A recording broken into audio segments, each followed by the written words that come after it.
तो हमने पाइथन के फर्स्ट यूज केस को देख लिया कि it is used in the development of web applications. Let's move on to the next. तो सेकंड ये है हमारे पास कि डेवलपमेंट ऑफ गेमिंग एप्लीकेशन। अब आप लोग बताओ, आप लोग खेलते हो different games like PUBG, like free fire और बहुत सारे ऐसे गेम जो टूल्स में बने हुए हैं। Tools like software tools like unity आप बोल सकते हो। जस्ट अ सेकेंड, आप क्या बोल सकते हो? एक मिनट। आप यूनिटी बोल सकते हो। यूनिटी है हमारे पास अनरियल इंजन है। तो ये सारे क्या है? गेम बनाने के सॉफ्टवेयर्स है, गेम बनाने के सॉफ्टवेयर्स हैं। ठीक है। अब एक बात बताओ हमें कि गेमिंग एप्लीकेशन में हम अगर प्रोग्रामिंग लैंग्वेज की बात करें तो कौन कौन से ऐसे प्रोग्रामिंग लैंग्वेजेस हैं जिसकी हेल्प से हम गेम बनाते हैं? तो भैया सबसे पहले आप क्या बोलोगे? सबसे पहले आप बोलोगे सी। सी लैंग्वेज भैया मुझे मालूम है। और सी के साथ सी हैश भी हम बहुत बार यूज़ करते हैं टू क्रिएट 2D और 3D काइंड ऑफ गेम्स। ठीक है। इसके अलावा जावा एमी, जावा एमी हमारे पास तीसरी लैंग्वेज है जिसका हम यूज़ करते हैं गेम बनाने के लिए। ओके। अब जब बात आई पाइथन की, तो ये सब में क्या था ना, कॉम्प्लेक्सिटी बहुत ज़्यादा है। कॉम्प्लेक्सिटी के अलावा भी बहुत सारे रीज़न हैं, बट अभी हमें वो नहीं समझना। हमें बस इतना देखना है कि जब हम इन लैंग्वेजेस में कोड करते थे हम अपने गेम को, तब हमारे लिए वो बहुत ही मुश्किल हो जाता था। अब आए भाई साहब हमारे पाइथन। तो पाइथन ने क्या बोला कि भाई तुम टेंशन मत लो। इसने बोला, पाइथन में बोला कि भाई साहब मेरे पास बहुत सारे मॉड्यूल्स हैं। मॉड्यूल्स को नहीं समझना तो आप लाइब्रेरी बोल लो। मेरे पास बहुत सारे ऐसे लाइब्रेरी हैं जो आपके इस गेम डेवलपमेंट के प्रोसेस को सिंप्लीफाई कर देंगे। ठीक है। सो कौन से ऐसे लाइब्रेरीज हैं पाइथन के अंदर जो हमें ये मदद करती है गेम बनाने में? सबसे पहले आता है पाईगेम। ठीक है। आप लोग नाम लिख सकते हो, वैसे इंपॉर्टेंट नहीं है। पाइथन के कोड्स को देख रहे हैं, बट हम अभी उसका एक ओवरव्यू ले रहे हैं कि क्या क्या चीज़ें हमें देखना है, उसके बाद हम कोडिंग स्टार्ट करेंगे। ठीक है। सबसे पहले है पाई गेम। ठीक है। पाई गेम के बाद आता है पांडा 3D। ठीक है। पांडा 3D। उसके बाद है गोडॉट। मतलब ये सारे लाइब्रेरीज हैं। ठीक है। अब जब हम, देखो ये लाइब्रेरीज को यूज़ करके आप आराम से गेम बना सकते हो ईजिली। ठीक है। अब जब हम यूनिटी अनरियल इंजन के बारे में बात करते हैं तो यहाँ पाइथन कैसे कंट्रीब्यूट करता है?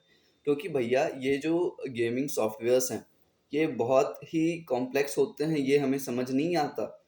जब आप कोई भी अगर ऐसा सॉफ्टवेयर को मतलब आपने इंस्टॉल किया है, आपने उस पर काम किया है, तो you know the level of complexity it contains. ठीक है। आपको समझ ही नहीं आएगा पहले बार में कि कहाँ से स्टार्ट करूँ इसको सीखना पढ़ना। कैनवा तो सीख जाते हो 2 मिनट में, कैनवा तो ड्रैग एंड ड्रॉप करके सीख जाते हो। लेकिन सेम चीज़ अगर मैं यूनिटी में आपको बोल दूं कि एक आपको ऑब्जेक्ट लेना है, उसको कैसा शेप देना है, किस डायरेक्शन में करना है, तो वो सब बहुत कंफ्यूजिंग है अपने लिए। ठीक है। तो यहाँ भी पाइथन आता है और बोलता है कि मतलब यूनिटी में ना हम पाइथन के स्क्रिप्ट्स को यूज़ कर सकते हैं, ऐसा समझो आप। ठीक है। पाइथन के स्क्रिप्ट्स को चूज़ कर सकते हैं। तो पाइथन के स्क्रिप्ट हमें किस चीज़ में मदद करेगी? कोई भी हमारे पास चीज़ है ना यूनिटी के अंदर, तो उसके एआई बिहेवियर को हम, उसके एआई बिहेवियर को हम मेंटेन कर सकते हैं, मतलब चेंज कर सकते हैं। ठीक है, अपने हिसाब से। सेकंड क्या हो जाएगा? फर्स्ट एआई के बिहेवियर को चेंज कर सकते हैं। सेकंड उसके पूरे मैकेनिक्स को इजी बना देता है। ध्यान से समझो मेरे कीवर्ड्स के ऊपर। ठीक है। पूरे गेम के मैकेनिक्स को इजी बना देता है। हम कुछ स्क्रिप्ट्स इंक्लूड करते हैं पाइथन के अंदर और उन स्क्रिप्ट्स की मदद से हमें ये सारी चीज़ें इजी हो जाती हैं हमारे लिए। ठीक है। तो we talked about gaming application. आगे बढ़ें। मैं थोड़ा सा इरेज कर लेता हूँ क्योंकि आगे हमें बहुत सारी चीज़ें डिस्कस करनी है। आप लोग एक बार कमेंट में बता देना कि कौन से लैंग्वेज पे अभी आप वर्क कर रहे हो, कौन सा लैंग्वेज सीखना चाहते हो आगे फ्यूचर में भी। ताकि मैं आगे के कोर्स को उस हिसाब से डिज़ाइन कर सकूँ। ठीक है, मैं ऐसे कोर्स कभी नहीं बनाता कि मुझे जो पसंद है मैं उस हिसाब से बनाता हूँ जैसा वोटिंग आता है हमारे ऑडियंस से, right. So let's move to the next. तीसरा कौन सा है हमारे पास? Development of AI application. अब एआई एआई बहुत सुन रखा होगा आपने। क्या है? Artificial intelligence. बहुत सही, आर्टिफिशियल इंटेलिजेंस। ठीक है, अब जब हम एआई एप्लीकेशन के बारे में बात करते हैं तो ये कैसा एप्लीकेशन है? ये एआई एप्लीकेशन जो हम बोल रहे हैं ये कैसा एप्लीकेशन है? एक ऐसा एप्लीकेशन है जिसके पास क्या होता है? इंटेलिजेंस।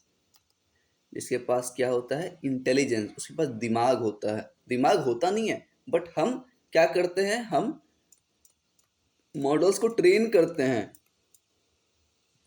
ठीक है, हम मॉडल्स को ट्रेन करते हैं, फिर इस ऐप को देते हैं कि अब आपकी जिम्मेदारी है, आप इस मॉडल के हिसाब से जो हमने ट्रेन किया है उसके हिसाब से आप काम करो। ठीक है, ये एआई एप्लीकेशंस होते हैं। ओके, अब इसका एग्जांपल अगर मैं बताऊं तो यहाँ मैं ये खोलता हूँ, देखो मैंने अपना ये साइड बार खोला है, जो भी बोलते हो आप इसको।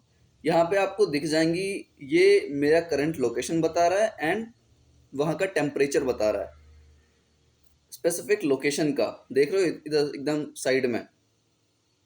ठीक है, तो ये कहाँ से ला रहा है? ये भी कोई वेब एप्लीकेशन ही है ना। इसको जब मैं खोलता हूँ, तो देखो, तो ये पूरा एक वेब एप्लीकेशन मेरा www.msn.com नाम से ये वेब ऐप है, जहाँ सब चीज़ बता रहा है कि कितना डिग्री सेल्सियस है, क्या वेदर आगे का होने वाला है, विंड स्पीड क्या है, एयर क्वालिटी क्या है। तो ये सब कहाँ से ला रहा है? मतलब ये डेटा को एनालाइज कर रहा है, उसके हिसाब से हमें रिपोर्ट दे रहा है। तो ऐसा कोई सा मॉडल होगा ना, कोई एल्गोरिदम रन हो रही होगी ना इसके पीछे, जो इसको इस लेवल के एनालिसिस करने, मतलब एनालिसिस करने में हेल्प कर रहा है। समझ रहे हो? तो ज़्यादा नहीं समझना अपने को, इतना समझ लो बस एआई एप्स क्या होते हैं। तो पहला एग्जांपल क्या हो गया? जब हम वेदर मॉनिटरिंग करते हैं तो वेदर के एप्स, वेदर एप्स बोल सकते हो। ठीक है, अगर आपको और भी बात करनी है तो आप रोबोटिक्स ले सकते हो, रोबोटिक्स में। ठीक है, और चलो इसको इतना तक ही रखो। जब हम बात करते हैं ए आई एम एल कोर्स का, जब आप देखते हो सिलेबस, या फिर आप देखते हो डेटा साइंस का सिलेबस, तो आपको क्या मिलता है? तो आपको सबसे पहले मशीन लर्निंग सीखना पड़ता है। ठीक है, मैं अगर डेटा साइंस सिलेबस की बात करूं, सबसे पहले आपको मशीन लर्निंग आना चाहिए, फिर आना चाहिए आपको डीप लर्निंग, फिर आना चाहिए आपको एनएलपी। ठीक है, किसी ने भी अगर डेटा साइंस का किया है या फिर थोड़ा सा भी उसको आइडिया है तो आप अंदाज़ा लगा सकते हो। ठीक है, तो ए आई एम एल के अंदर, मतलब डीप लर्निंग के अंदर भी जो एप्लीकेशंस होंगे, एनएलपी के बेस्ड भी जो एप्लीकेशंस होंगे, ठीक है, वो भी किसके अंदर आएंगे? ए आई एप्लीकेशन के। ठीक है, इतना समझ आ गया? ओवरव्यू दे रहा हूँ मैं बस, बाकी आपको खुद से ही उतना समझ आ जाएगा कि कहाँ कहाँ हम यूज़ कर सकते हैं। ओके, आगे बढ़ते हैं हम। सही लग रहा है कोर्स? ओके, अब चौथा क्या है हमारे पास? Development of IP application. Development of IP application. IP का मतलब भाई, what do we mean by IP here? IP क्या है? अब अगर किसी ने मुझे बोला कि भैया आईपी का मतलब इंटरनेट प्रोटोकॉल, बोलोगे ही, मुझे तो लग ही रहा है बोलोगे। तो यहाँ मैं बता दूं, ये नहीं होता। सबसे पहला दिक्कत जो हम लोगों का है, ये जो भी स्टूडेंट का है, वो क्या होता है कि जब भी हमसे कोई फुल फॉर्म पूछता है ना, for example OS, W W W, और अगर ले लो तो मैं रेस्ट, और भी कोई फुल फॉर्म ले लो आप, डीएनएस, कुछ भी ले लो, कुछ भी ले सकते हो, ठीक है। और स्काई। तो जब हम हमसे कोई भी क्वेश्चन पूछता है कि भाई ये क्या होता है, तो हम हर बार फुल फॉर्म्स क्यों बोलते हैं? हम हर बार क्या बोलते हैं? Full forms. आप रिलेट कर रहे होगे, जब मैंने आईपी पूछा तो आपके दिमाग में इंटरनेट प्रोटोकॉल चल रहा था, मतलब फुल फॉर्म चल रही थी। मैंने फुल फॉर्म तो पूछा ही नहीं, मैंने उसका मतलब पूछा। फॉर एग्जाम्पल, कभी भी आपको कोई भी टीचर या कहीं पे भी कोई आपसे ऐसा सवाल पूछे कि ओएस का मतलब क्या है, तो आप क्या बोलते हो? Operating system sir. ये बहुत गलत है, ठीक है। ऑपरेटिंग सिस्टम ना बोलते हुए भी मैं बताऊंगा इसको कैसे हम बोल सकते हैं। इसको आप समझाओ। अगर कोई पूछेगा ना ऑपरेटिंग सिस्टम क्या है, तो आप ऑपरेटिंग सिस्टम मत बोलो। ओएस पूछे तो ऑपरेटिंग सिस्टम मत बोलो। बुझे? समझ आया? चलो, ठीक है, आगे बढ़ते हैं। ऑपरेटिंग सिस्टम के बारे में हम बात करेंगे। ये एलोकेशन वगैरह का काम करता है, memory allocation and D allocation. हम बात करेंगे इसके बारे में। हटाओ। तुम क्या देख रहे हैं? आईपी। तो आईपी का मतलब भैया आपने बताया ही नहीं। आईपी का मतलब होता है यार, इमेज प्रोसेसिंग। इमेज प्रोसेसिंग, ठीक है। अब ऐसा कौन सा एग्जाम्पल आपके दिमाग में आ रहा है जो इमेज प्रोसेसिंग में हो सकता है? मतलब इसका एक अच्छा एग्जाम्पल हो सकता है। आपके पास व्हाट्सएप है। क्या है आपके पास? व्हाट्सएप। लेट मी टेक कुछ भी ले लेता हूँ मैं। Hold on. आपके पास क्या है? व्हाट्सएप, ठीक है। ठीक है, व्हाट्सएप है। आप क्या करते हो? आप अपने स्टेटस को अपडेट करते हो। आपका मूड बहुत अच्छा है, आप कहीं पे घूमने गए, आप जैसे स्नैपचैट पे स्नैप डालते हो, तो व्हाट्सएप पे भी आप सोच रहे हो कि मैं अपना एक फ़ोटो अपलोड कर देता हूँ, ठीक है। आप क्या सोच रहे हो? कि मैं अपना एक फ़ोटो अपलोड कर देता हूँ स्टेटस पे। भेजना नहीं है किसी को, स्टेटस लगाना, ठीक है। तो इस फोटो को जब आप चूज करते हो, जब आप सेलेक्ट करते हो, तो आपके पास इस मिडिल प्रोसेस में बहुत सारे एडिटिंग ऑप्शंस होते हैं। बहुत सारे क्या होते हैं? Editing options. इसमें से आप बहुत सारी चीज़ों को मेंटेन कर सकते हो, जैसे कि सैचुरेशन कर सकते हो, वाइब्रेंस कर सकते हो, ब्लर कर सकते हो, और भी बहुत सारी चीज़ें, ठीक है। मतलब बहुत सारे एडिटिंग ऑप्शंस आपको मिल रहे हैं, ठीक है। समझ आया? तो ये सारी जो ऑप्शंस है ना, आपको कौन दे रहा है? मतलब ये जो प्रोसेसिंग आप कर रहे हो, उसी को तो इमेज प्रोसेसिंग बोल रहे हैं भाई हम। अच्छा एग्जाम्पल लगा आपको? मतलब जब आप रिलेटेबल फील करो इसको, कि जब आप व्हाट्सएप पे लगाते हो तो आपके पास बहुत सारी चीज़ें मिलती हैं, एडिटिंग ऑप्शंस। होगा तो मैं वीडियो भी अटैच कर दूंगा इस चीज़ का, ठीक है। तो जब आप स्टेटस लगाते हो तो बहुत सारे एडिटिंग ऑप्शंस आपको मिलते हैं, उसी को हम इमेज प्रोसेसिंग बोलते हैं, कि इमेज के साथ कैसे खिलवाड़ कर रहे हो आप, ठीक है। अब अगर हम बहुत अच्छे एग्जाम्पल की बात करें तो ध्यान देना भाई लोग, आप यहाँ पे मैं बहुत ही अच्छा अभी एक लाइब्रेरी का नाम बताने जा रहा हूँ। तो पहली लाइब्रेरी जो है भाई हमारी, वो उसका नाम है पिलो, ठीक है। पिलो का मतलब क्या होता है? तकिया, राइट। आपको पता है। बट पिलो यहाँ पे क्या है? एक लाइब्रेरी है भैया। पिलो क्या है? एक लाइब्रेरी है भैया, ठीक है। कैसा लाइब्रेरी? कैसा लाइब्रेरी है पिलो हमारे पास? जो इमेज प्रोसेसिंग में हमें हेल्प करेगा। इमेज को एडिट करना, उसके क्रॉप करना, ठीक है, ये सारी चीज़ें पिलो करवा देगा, तो कोई दिक्कत नहीं है। सेकंड जो लाइब्रेरी है भैया हमारे पास, वो बहुत बहुत बहुत पॉपुलर है पाइथन के केस में। उसका नाम है ओपन सीवी। Open CV. नाम लिखते रहना आप लोग, भले नोट्स बनाओ मत बनाओ, स्क्रीनशॉट लेते रहना, या फिर कहीं ना कहीं साइड में लिखते रहना, ठीक है। तो ओपन सीवी एक बहुत ही अच्छा मतलब लाइब्रेरी है, जो हमें ये सारी चीज़ों करवाने में हेल्प करता है, ठीक है। डायरेक्टली इमेज प्रोसेसिंग आप देख सकते हो, ये सारा इफेक्ट्स प्रोवाइड करेगा, हर चीज़ अलाउ करता है हमें, ठीक है। तो first Pillow and second OpenCV in the process of image processing, मतलब in the case in the scenario of image processing. Okay, तो ये हमारा हो गया फोर्थ।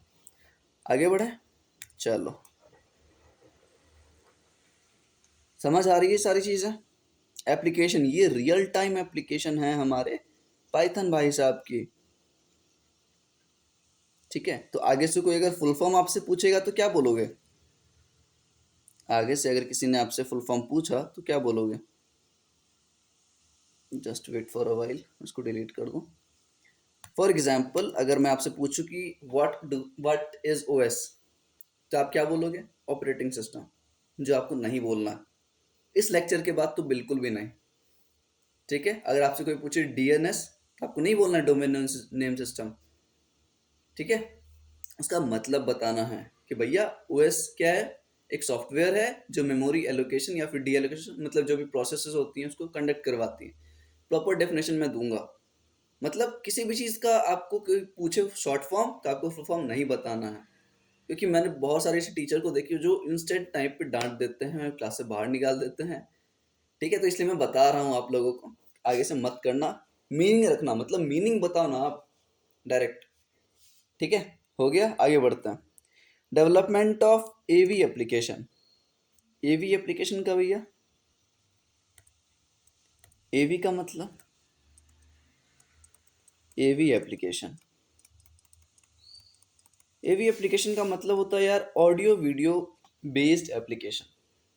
ठीक है, ऐसी एप्लीकेशन जो ऑडियो या वीडियो से कुछ हमें फीचर्स प्रोवाइड करी, जो सर्विसेज प्रोवाइड कर रही होंगी। ठीक है, फॉर एग्जाम्पल, अगर मैं बताऊं आपको, तो पहला लेते हैं हम ऑडियो की बात, ऑडियो की बात करते हैं। ठीक है, सेकंड लेते हैं हम वीडियो, वीडियो एडिटिंग सॉफ्टवेयर। बस आप एडिटिंग सॉफ्टवेयर्स को इमेजिन करो।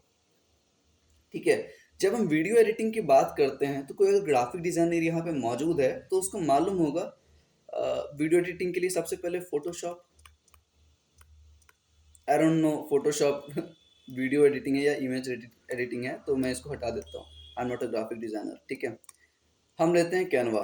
कैनवा से तो सबका हो जाता है वीडियो एडिटिंग। ठीक है, सेकंड लेता हूँ मैं डाविंशी रिजॉल्व, डाविंशी रिजॉल्व। तो ये मतलब मैं भी यूज़ करता हूँ, तो मुझे मालूम है। ठीक है, कि वीडियो कैसे आप एडिट कर सकते हो, कैसे मतलब उसमें इफेक्ट्स लगा सकते हो। और ऑडियो की अगर हम बात करें ना, तो ऑडियो के भी बहुत सारे एआई बेस्ड एप्लीकेशन हैं। ठीक है, जो आपको टेक्स्ट टू ऑडियो, मैं बता रहा हूँ देखो, टेक्स्ट टू ऑडियो जनरेट करवा देंगे। ठीक है, ऑडियो में आपका बैलेंसिंग करवा देंगे। बैलेंसिंग का मतलब कि आपका कोई बहुत ज़्यादा नॉइजी आ रहा है तो नॉइज रिडक्शन कर देगा। और ऑडियो के केस में ना एआई इन्हेंसमेंट नाम से कुछ आता है। इन्हेंसमेंट, ठीक है, एआई इन्हेंसमेंट मतलब ये ऑटोमेटिकली आपके वॉइस को, आपके ऑडियो को परफेक्ट बना देगा। ठीक है, तो ऐसे ऑडियो बेस्ड बहुत सारे एप्लीकेशन होते हैं, वीडियो के एडिटिंग में बहुत सारे सॉफ्टवेयर होते हैं हमारे पास। लेकिन भैया पाइथन यहाँ पे कहाँ आ रहा है? फिर तो वही बात आ गई, नहीं यार सब चीज़ तो हमने देख लिया, लेकिन पाइथन कहाँ आ रहा है? तो भैया देखो यहाँ पाइथन भाई साहब आए। पाइथन भाई साहब आते के साथ बोलते हैं, भाई मैं ये सब चीज़ करवा सकता हूँ जो आप एडिटिंग सॉफ्टवेयर के थ्रू कर सकते हो, कोडिंग में भी आप ये पॉसिबल है। लेकिन मैं रिक्वायर करूँगा एक दो लाइब्रेरीज की मदद से मैं ये चीज़ आराम से कर सकता हूँ। ठीक है, तो लाइब्रेरी कौन कौन सी है? लाइब्रेरी है आपके पास पी वाई वाट किट। ठीक है, सबसे फर्स्ट लाइब्रेरी आप लोग लिखते रहना। सेकंड है पी वाई डब। ठीक है, पी वाई डब है। और थर्ड जो बहुत इंपॉर्टेंट है वो है मूवी पाई। तो पाई पाई नाम आप सुन के पाइथन रिलेट कर सकते हो उसको। ठीक है, तो ये तीनों जो है ना, पी वाई वाट किट, जो भी है, P Y dub and moviepy, ये तीनों लाइब्रेरीज ऐसे हैं जो हमें ऑडियो और वीडियो प्रोसेसिंग इन पाइथन में हेल्प करते हैं।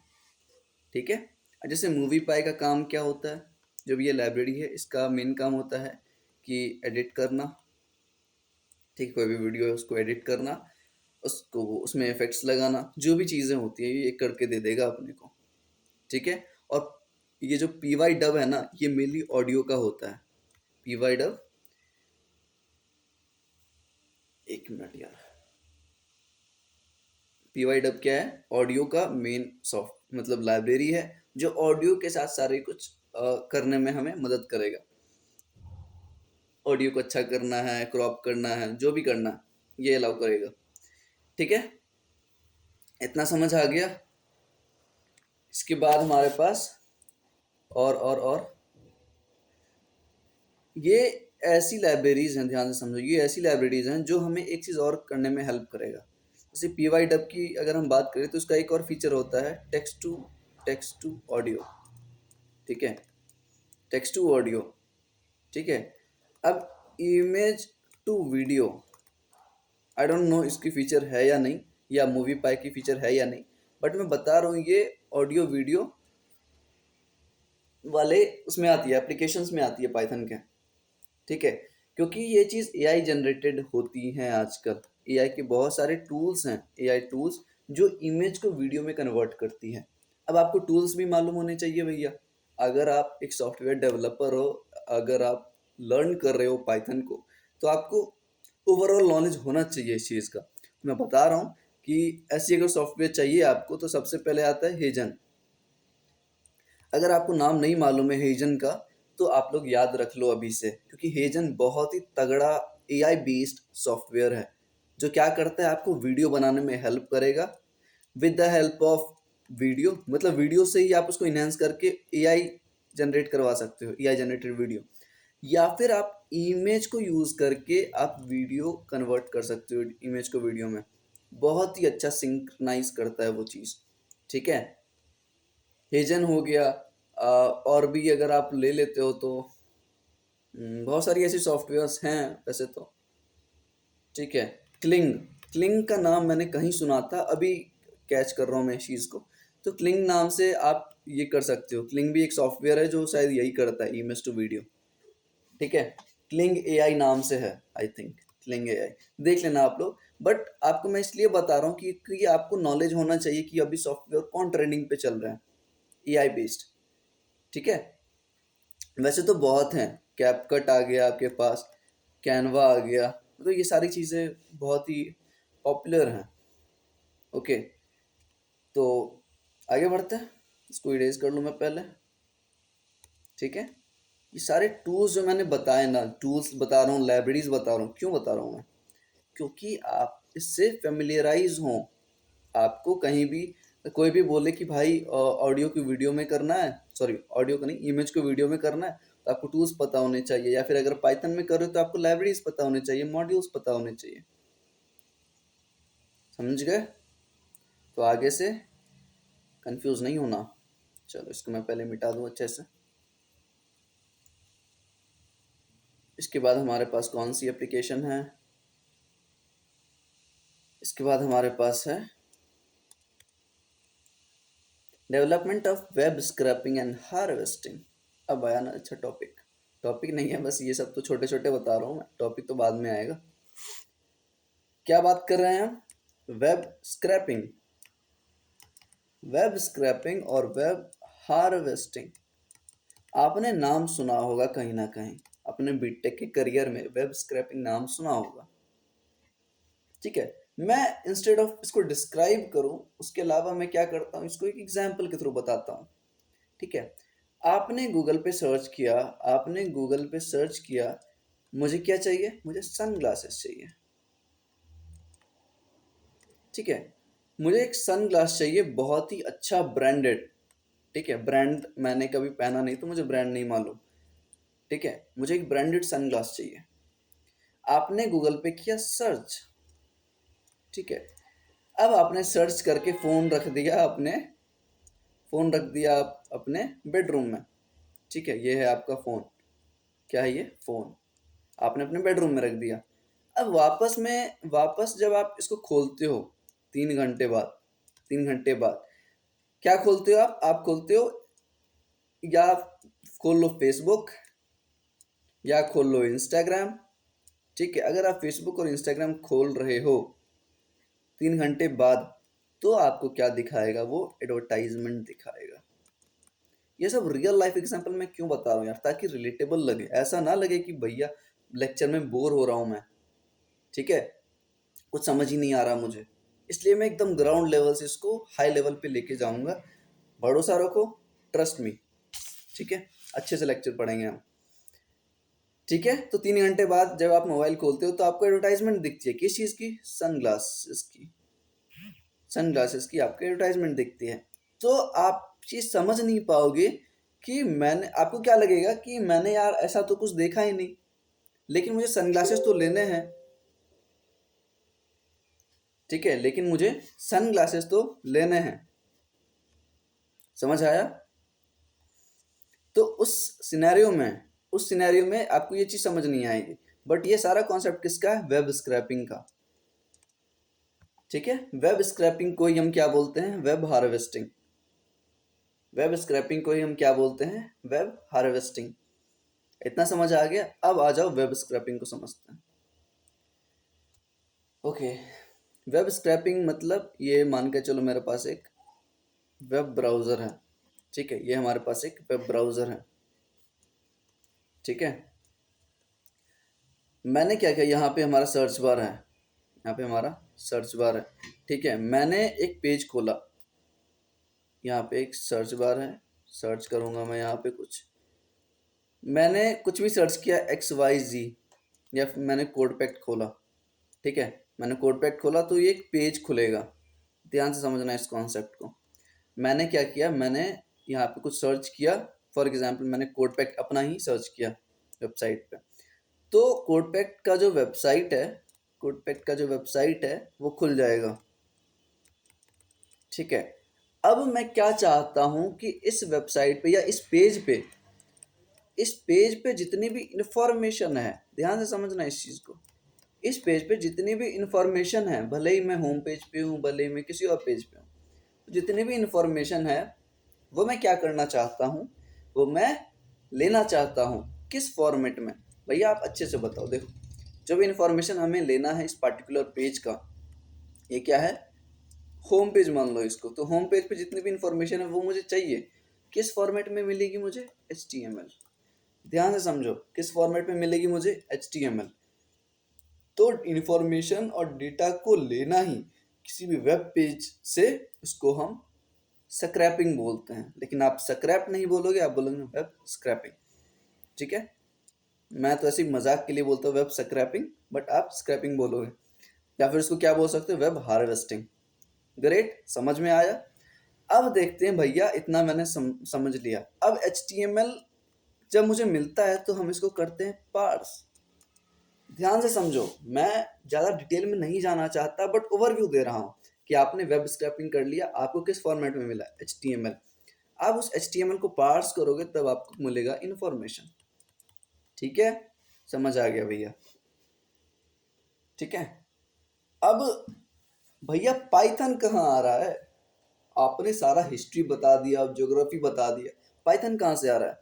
तो देखो, अब आएगा पाइथन किसके कॉन्सेप्ट में?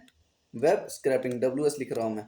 वेब स्क्रैपिंग में पाइथन कैसे आ रहा है? तो पाइथन तो ऐसे आता नहीं है। पाइथन बोलेगा कि भाई मैं आऊँगा तो मेरे साथ एक दो लाइब्रेरीज को लेके आऊँगा, एक दो मॉड्यूल्स को लेके आऊँगा, ठीक है। एक मिनट रुकना।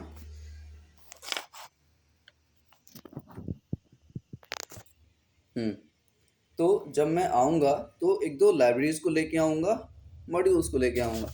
तो पाइथन में सबसे हमारे पास जो मॉड्यूल मौजूद हैं, ठीक है, जो लाइब्रेरीज मौजूद हैं, एक लाइब्रेरी का नाम, इसको मैं रेड से लिखता हूँ, आप लोग इस पे फोकस किया करो यार।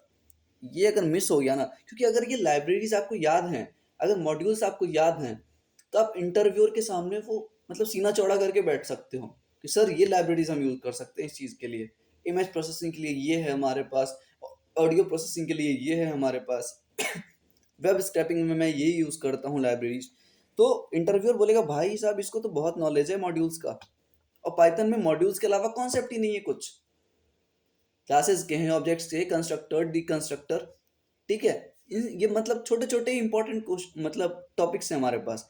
बट जब आप बोलोगे कि वेब स्क्रैपिंग में हमारे पास सर एक बहुत अच्छा मॉड्यूल है जिसका नाम है रिजल्ट्स, ठीक है। रिजल्ट्स, एक बार मैं कंफर्म करता हूँ, देखो आप कोपायलट पे चलते हैं। कोपायलट नहीं, कुछ और खोल लेते हैं अपन। चलो रहने दो। क्या देखना है हमें? हमें क्या देखना है? हमें देखना है how can we type. Type तो हो नहीं रहा। ओके ओके ओके, ठीक है, हम यहाँ खोल लेते हैं, कोई बात नहीं। हटाओ।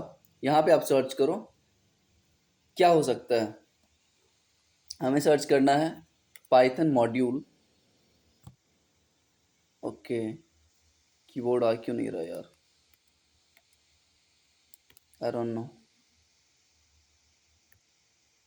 कीबोर्ड का ऑप्शन तो है ना इधर। हाँ, तो हम क्या लिख सकते हैं? हम लिखते हैं Python module, Python module for web scrapping, ठीक है। अच्छी राइटिंग है ना मेरी? ठीक है।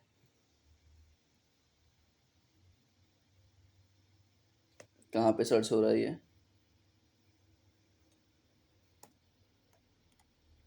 क्या हो गया? Python module for web scrapping,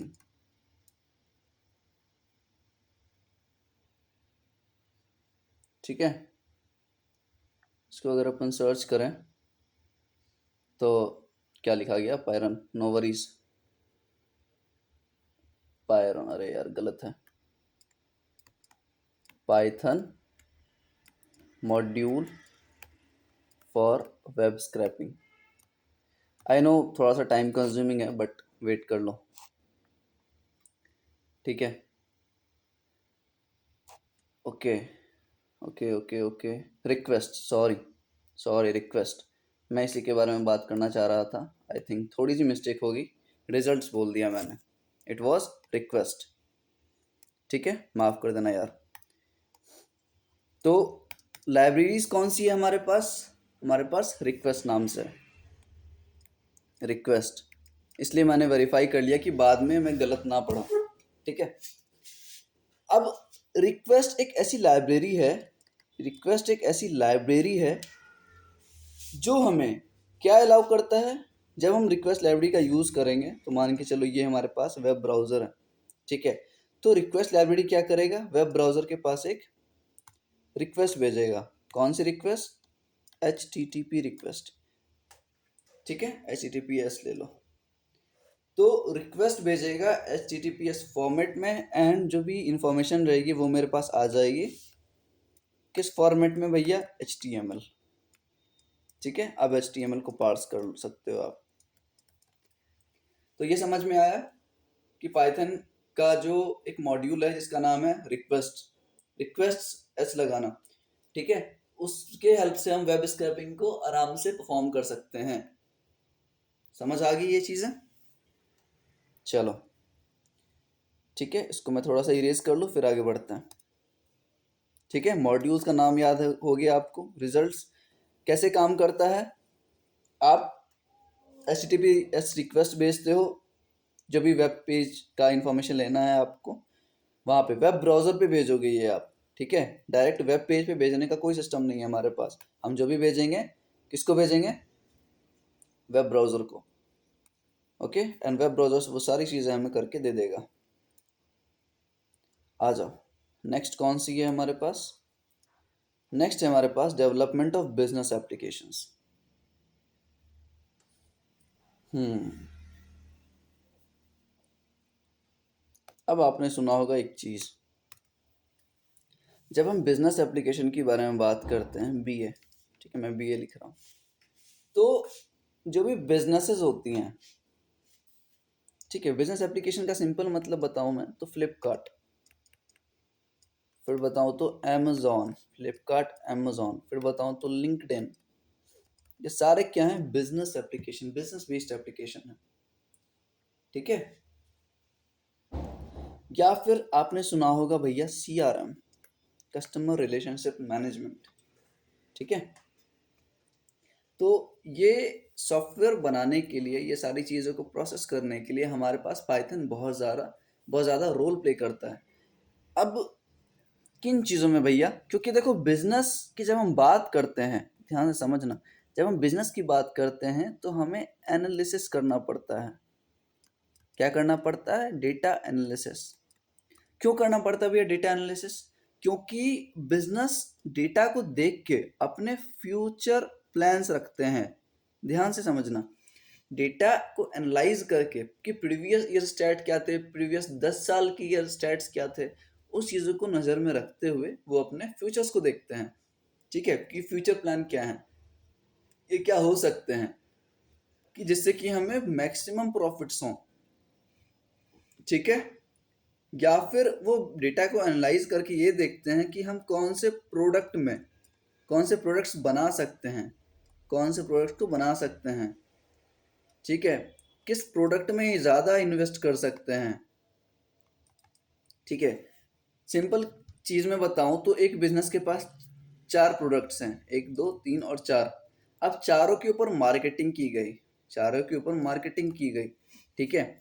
अब ये थर्ड वाला जो प्रोडक्ट है, ठीक है, इसका रीच बहुत ज़्यादा आया। मार्केटिंग में स्पेंड सबका बजट सेम था, मान के चलो 30,000, 30K, और सबका सेम था। ठीक है। तो फर्स्ट वाले ने थोड़ा अच्छा परफॉर्म किया, बट थर्ड वाले ने बहुत अच्छा परफॉर्म किया। ठीक है। तो ये जो एनालिसिस करोगे ना आप इस डेटा को, उसी को बोलते हैं डेटा एनालिसिस। मैंने एक छोटे लेवल पे बताया, लेकिन बिजनेस लेवल जब आप देखते हो, फ्लिपकार्ट, लिंक, अमेजोन, लिंक्डइन, तो वो एनालाइज करते हैं कि कस्टमर की नीड क्या है, कस्टमर की नीड क्या है, कस्टमर के डिमांड्स क्या हैं, उसके हिसाब से हम प्रोडक्ट्स को दिखाएंगे, बताएंगे। ठीक है। अगर मान के चलो, एक और सिनेरियो लेता हूं मैं। ठीक है, एक और सिनेरियो,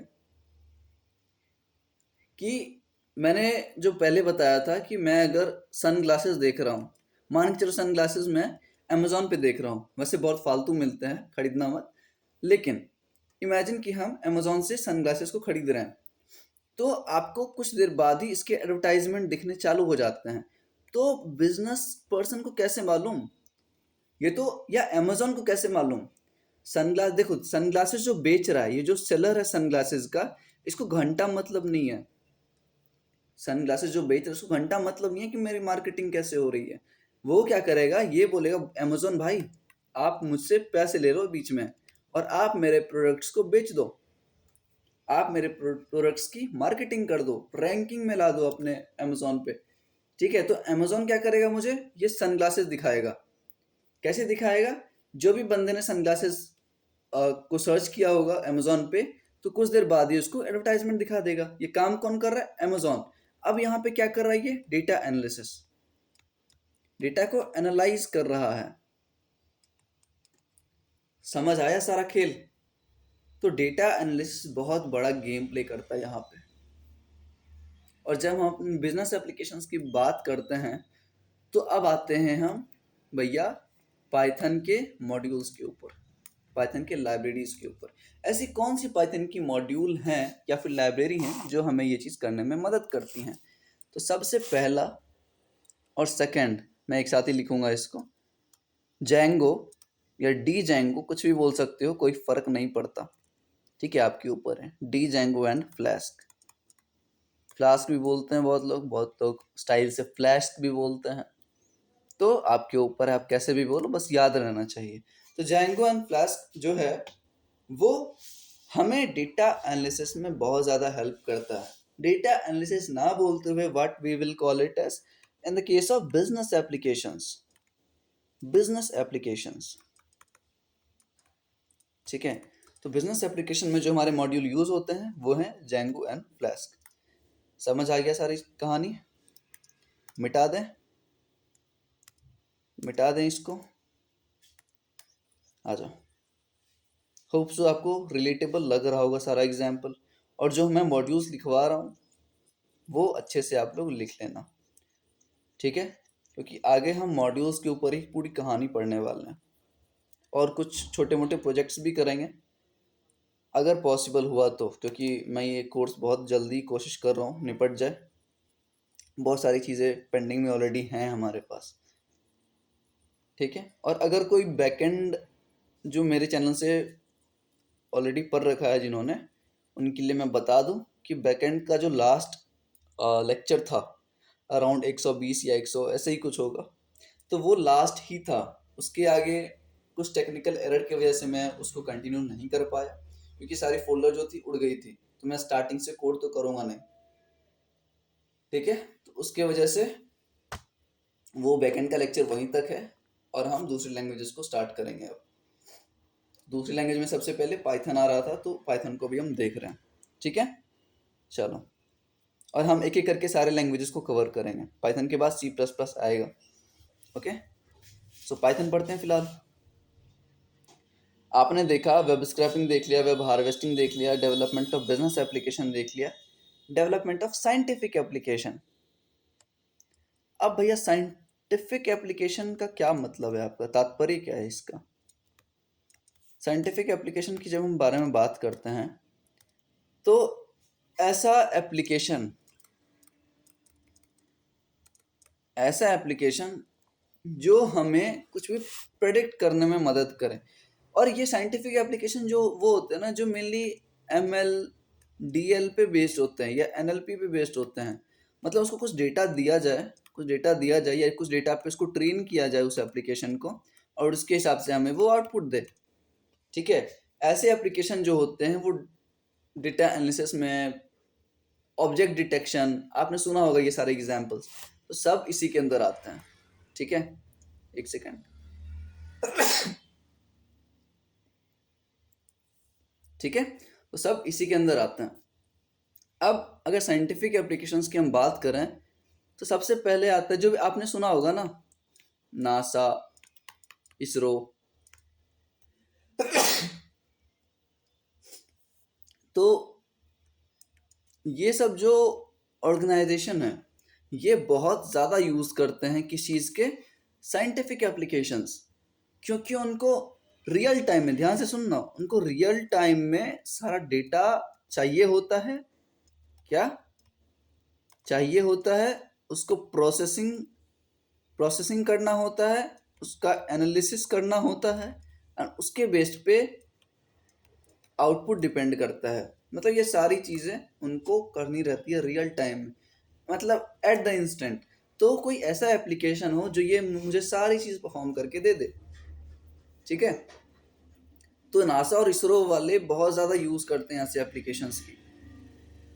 अब इसका एग्जांपल बताएं तो फॉर एग्जांपल सबसे पहले सैटेलाइट कम्युनिकेशन सैटेलाइट कम्युनिकेशन में बहुत सारे एप्लीकेशन यूज़ होते हैं। सेकंड हम देखें तो जो भी जियोग्राफिकल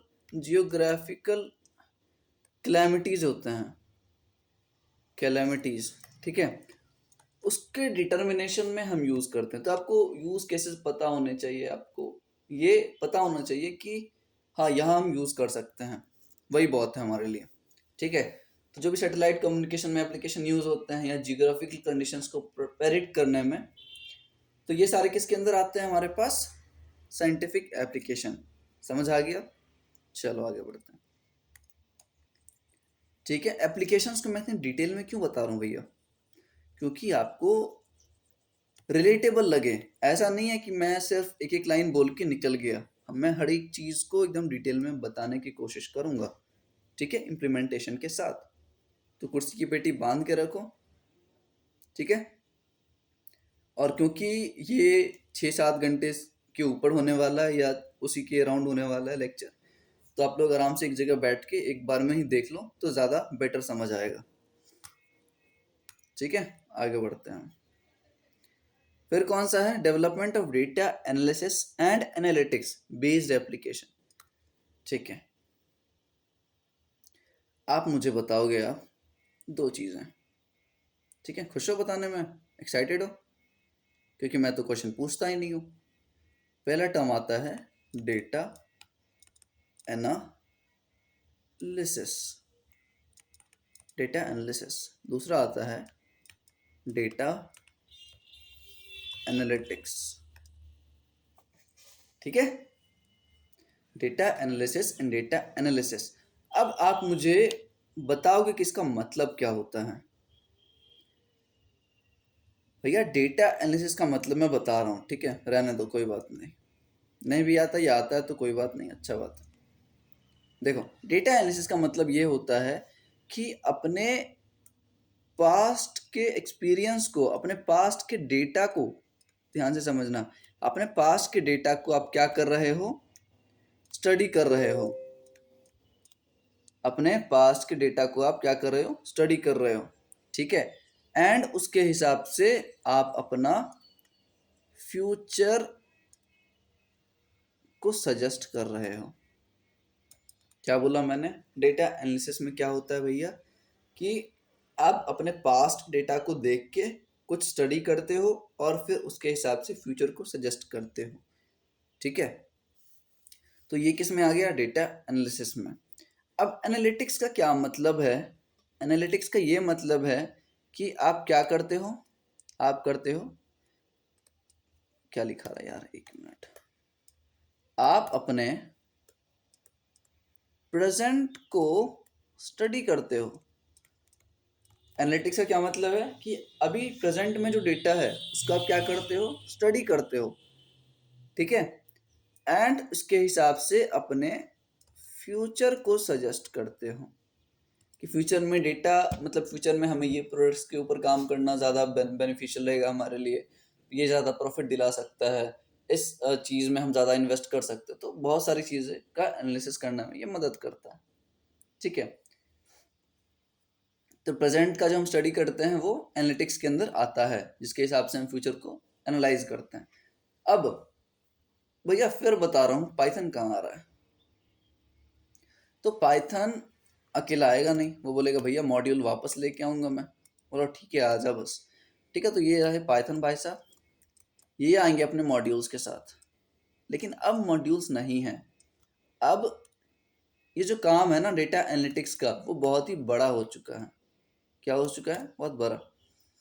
अब इस चीज़ को करने के लिए हमारे पास कुछ फ्रेमवर्क्स मौजूद हैं, कुछ हमारे पास फ्रेमवर्क्स मौजूद हैं, जैसे कि पांडास, जैसे कि टेंसर फ्लो, ठीक है, पांडास, टेंसर फ्लो और पाईटॉर्च, ये सारे जो हैं ये फ्रेमवर्क्स में आते हैं, ठीक है। और ये हमें मदद करते हैं ये सारे डेटा एनालिटिक्स में, ठीक है। तो इस पॉइंट पे अगर किसी को डेटा एनालिस्ट बनना है तो आप क्या सीख सकते हो, क्या सीख सकते हो, ये एक दो फ्रेमवर्क आना बहुत ही ज़रूरी है आपके लिए। आपको ये भी आना चाहिए, आपको नमपाई भी आना चाहिए, नमपाई, पांडास भी आना चाहिए साथ में। इसके बाद मैट प्लॉट लिब, मैट प्लॉट लिब क्या होता है, ग्राफिकल विजुअलाइजेशन के लिए यूज होता है ये, विजुअलाइजेशन, ठीक है। ग्राफिकल फॉर्म में, चार्ट्स के फॉर्म में, पाई चार्ट, बार चार्ट, जो भी है, ठीक है। तो मैट डॉट लिब, नमपाई, पांडास, टेंसरफ्लो, पाईटॉर्च, सब सीखने की ज़रूरत नहीं है। दो तीन भी सीखोगे, जैसे नमपाई सीख लिया, पांडास सीख लिया, मैट डॉट लिब सीख लिया, तो भी इनफ है। बट बेस क्या है, बेस है पाइथन। पाइथन आपको अच्छे से आना चाहिए। और ये सब चीज़ करने के बाद आप आराम से कितने एलपीए का पैकेज ले सकते हो, आप ले सकते हो around 5 to 7। As a fresher बता रहा हूँ, अगर आपको इस चीज़ में कॉन्फिडेंस है, और पाइथन का ऑब्वियसली डिमांड ज़्यादा है मर्न स्टैक, फुल स्टैक से, तो आप ले सकते हो आराम से, बट अच्छी ऑर्गेनाइजेशन ही देगी, ठीक है। और अगर थोड़ा सा भी डाउन ऑर्गेनाइजेशन हुआ तो आपको वो देगी अराउंड 3 to 5 दे सकती है, ठीक है। एक्सपीरियंस के हिसाब से बता रहा हूँ मैं। गॉट इट, चलो मिटाते हैं इसको। देखो, मैं अपने लेक्चर्स को बहुत ही कैजुअल रखता हूँ, मुझे प्रोफेशनलिज्म बहुत पसंद नहीं है, बिल्कुल ही पसंद नहीं है, ऐसा बोल सकते हो। कि प्रोफेशनल पढ़ा के यार कोई मतलब नहीं है। इंडिया के लोगों को भी मैं प्रोफेशनल पढ़ा दूँ फिर क्या ही फ़ायदा रहेगा। सभी तो अपने ही हो ना, इंडिया से ही हो ना, सब भाई हुए, भाई बहन ही हुए, ठीक है। अब development of automated testing application, भाई साहब अपन लास्ट पे पहुंच चुके हैं। ऑब्वियसली ये 1 घंटे का लेक्चर नहीं था, बट मैंने इसको एक्सटेंड किया ताकि हर एक चीज़ को हम डिटेल में देख सकें। ठीक है, तो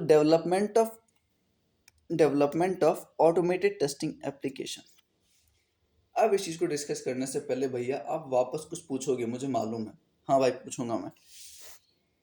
देखो, मैं सब एरिया कवर करने की कोशिश करता हूँ। टेस्टिंग कितने टाइप के होते हैं? ठीक है, टेस्टिंग कितने टाइप के होते हैं? भैया मैंने तो सुना था टेस्टिंग के 2 टाइप होते हैं, फंक्शनल और नॉन फंक्शनल। भाई मैं स्टार्टिंग से पूछ रहा हूँ, मुझे फंक्शनल नॉन फंक्शनल मत बताओ। ठीक है, देखो, कोई बात नहीं, नहीं भी मालूम है तो टेस्टिंग 2 टाइप के होते हैं। एक टाइप ये होता है और दूसरा टाइप ये होता है। ये क्या है भैया? एक है तुम्हारे पास मैनुअल टेस्टिंग और दूसरा होता है इंटीग्रेटेड टेस्टिंग। ठीक है,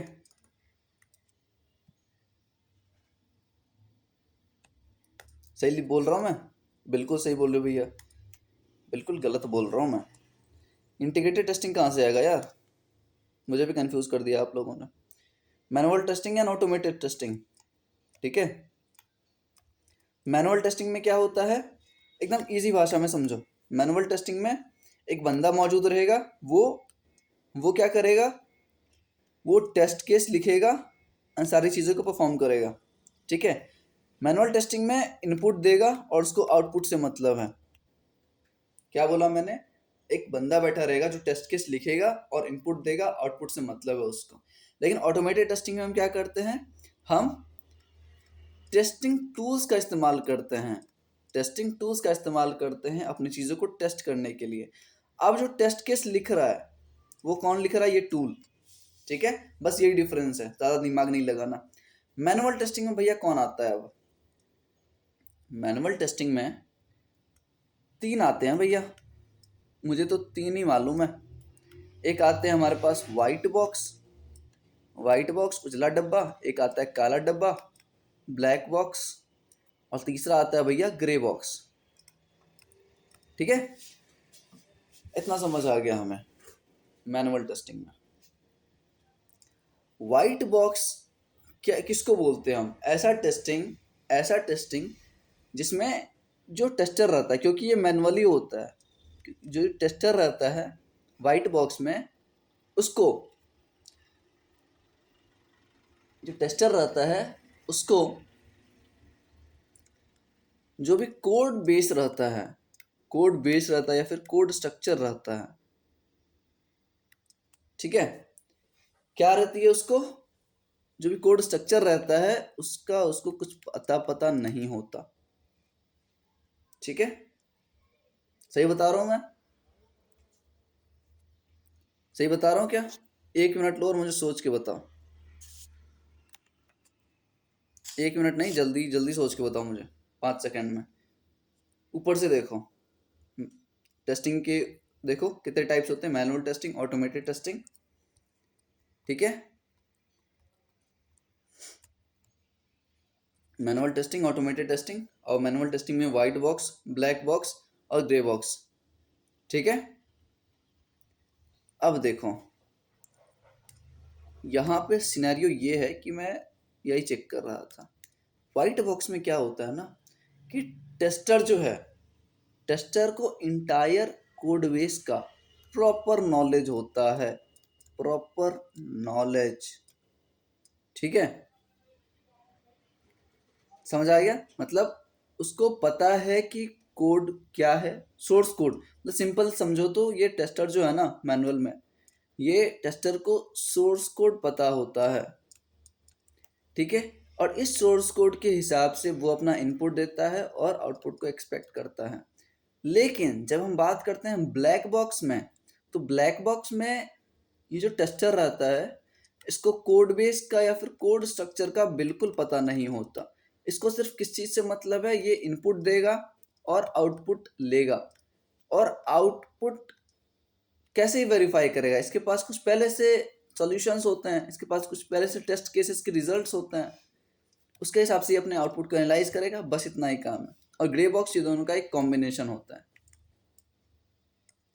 समझ आ गई सारी चीजें? ठीक है।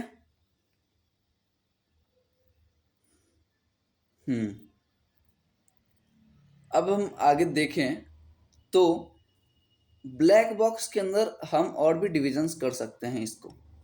ठीक है, ब्लैक बॉक्स में आता है एक फंक्शनल और एक आता है नॉन फंक्शनल।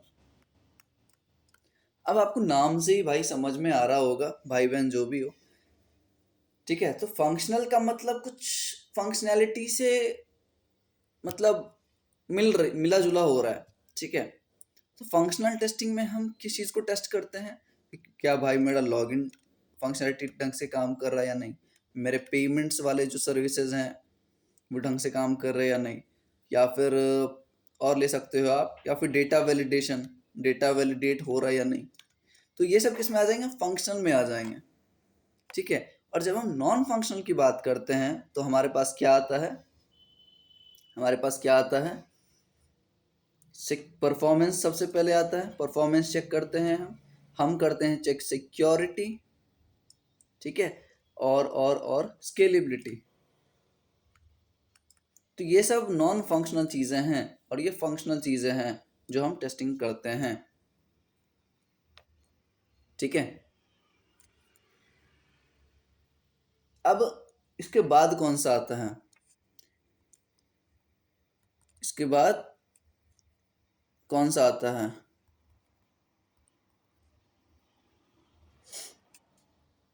अब फंक्शनल नॉन फंक्शनल तक हमने देख लिया। अब फंक्शनल टेस्टिंग के अंदर हमारे पास और भी चीज़ें आती हैं, हम 3 देखेंगे।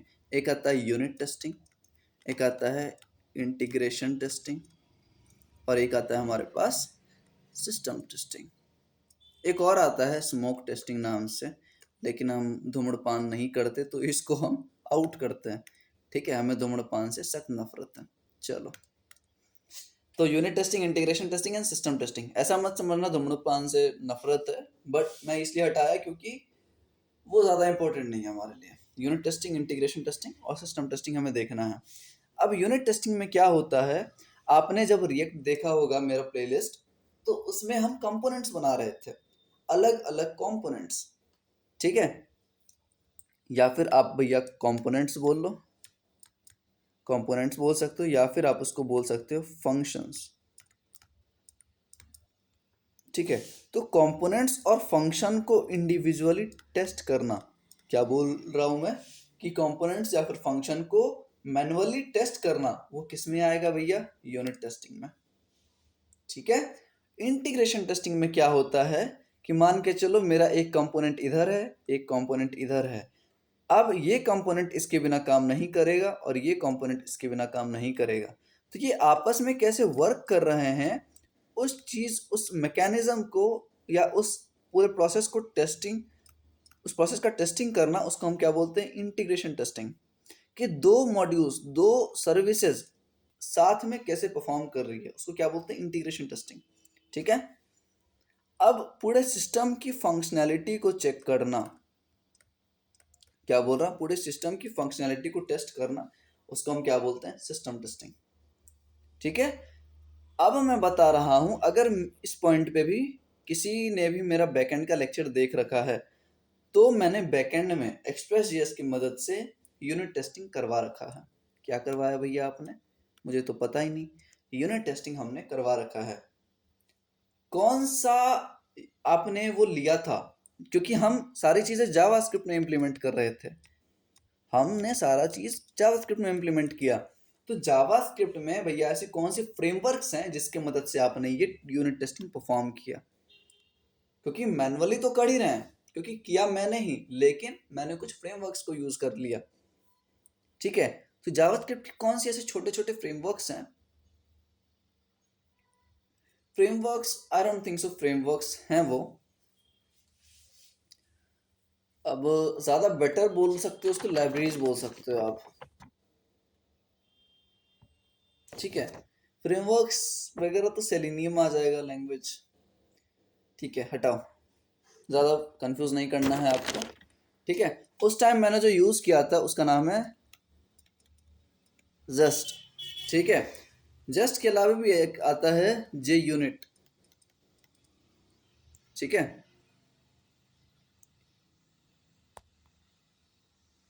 जस्ट आता है, जे यूनिट आता है। ये क्या है? हम्म। एक मिनट।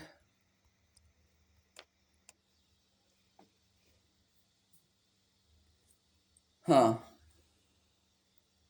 तो जावास्क्रिप्ट के फ्रेमवर्क्स ही हैं ये। ठीक है, जावास्क्रिप्ट के फ्रेमवर्क्स ही हैं जिसकी हेल्प से हम यूनिट टेस्टिंग को परफॉर्म कर सकते हैं। ठीक है, तो आपको ये सारी चीज़ें समझ आ गई। अब सारी चीज़ें समझ आ गई। अब हम जो टेस्टिंग के लिए यूज़ करते हैं, ऑटोमेशन टेस्टिंग, हमने यहाँ लिखा था शायद, किधर गया ये, डेवलपमेंट ऑफ ऑटोमेटेड टेस्टिंग। तो अब आप समझ रहे हो कि ऑटोमेटेड टेस्टिंग क्या होता है।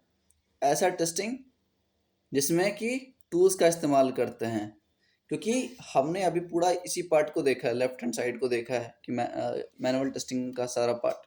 मैनुअल टेस्टिंग 3 टाइप के होते हैं, white box, black box, grey box. Black box के अंदर 3 चीज़ें होती है, नहीं 2 चीज़ें होती है, functional and non functional. Functional के अंदर 3 चीज़ें होती है, unit testing, integration testing and system testing. इसके अलावा भी इसके लेवल मतलब फैमिली ट्री जाएगी और नीचे, लेकिन मैं ज़्यादा कॉम्प्लेक्स नहीं कर रहा इस चीज़ को। ठीक है, जब हम ऑटोमेटेड टेस्टिंग की बात करते हैं तो हम कुछ टूल्स यूज़ करते हैं। ठीक है,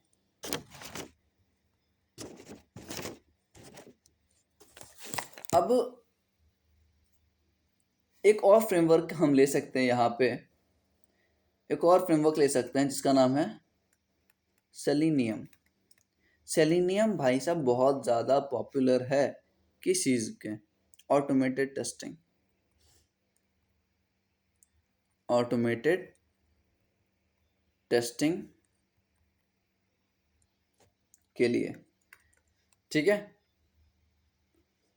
और भी कोई आते हैं क्या? और जब हम बात करें तो जे यूनिट, जे यूनिट जो बोला ना मैंने, जे यूनिट वो किस में आता है? वो जावा, जावा बेस्ड है। ठीक है, क्योंकि मैंने पहले बताया था जस्ट के साथ, जस्ट एक जावा स्क्रिप्ट के ऊपर डिपेंड करता है और जे यूनिट जो है वो जावा का है। भैया पाइथन कहाँ यूज आ रहा है? आपने बोला कि ऑटोमेटेड टेस्टिंग ये परफॉर्म करवाता है। अच्छा ये हटाओ, ये दूसरा चीज़ है। ठीक है, आपने बोला भैया पाइथन भी आ रहा है, तो पाइथन अपने साथ क्या लेके आ रहा है? पाइथन के पास भी एक फ्रेमवर्क है जो ऑटोमेटेड टेस्टिंग परफॉर्म करवाता है। उसका नाम क्या है भैया? लिख लो, क्योंकि मैं रेड में वापस लिख रहा हूँ इस चीज़ को। इसका नाम है भैया क्या? इसका नाम है पाई टेस्ट, पाई टेस्ट। जितने भी पाई लगे हुए हैं ना, आप खुद रिलेट कर लोगे कि ये पाइथन की मॉड्यूल्स हैं या तो फ्रेमवर्क हैं। ठीक है, तो पाई टेस्ट क्या है? एक फ्रेमवर्क है, किसका? पाइथन का, जो हमें ऑटोमेटेड टेस्टिंग करने में मदद करता है। ठीक है, तो ये हमने सारे यूज केसेस देख लिए हैं कि all the places where you can use Python efficiently. तो ये सारे एप्लीकेशंस आप लिख सकते हो, अपने इंटरव्यूअर को बता सकते हो। ठीक है, तो इसके बाद हम 5 मिनट का गैप लेते हैं एंड फिर हम नेक्स्ट टॉपिक देखते हैं। ठीक है, चलो ध्यान रखो आप लोग।